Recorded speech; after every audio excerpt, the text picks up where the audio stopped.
सुस्ता गाउँपालिका अन्तर्गत वडा नम्बर 5 मा रहेको सुस्ताको झलुङ्गे पुल नेपालको सबैभन्दा लामो झलुङ्गे पुल रहेको छ र यसको लम्बाइ 1571 मिटर रहेको छ भने यसको पुल निर्माण भएको चाहिँ 2081 सालमा भएको थियो।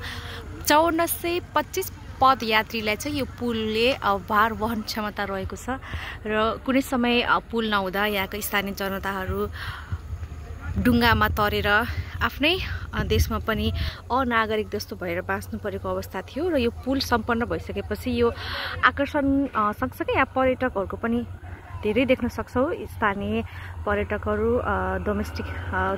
डोमेस्टिक टुरिस्ट सँगसँगै यहाँ छिमेकी राष्ट्र भारतका मानिसहरू पनि यहाँ अवलोकन गर्न आउनुहुन्छ र यो पुल अहिले निकै नै आकर्षक बन्दै गइरहेको छ, आकर्षणको पोइन्ट बनिरहेको छ। मान्छेहरू आउँछन्, रमाइलो गर्छन् र यो पुललाई अहिले चर्चा यसको निरन्तर बढिरहेको छ र जनताले निकै दुःख पाइरहेका थिए र यो शान्त हरियाली नारायणी नदी हामी देख्न सक्छौँ।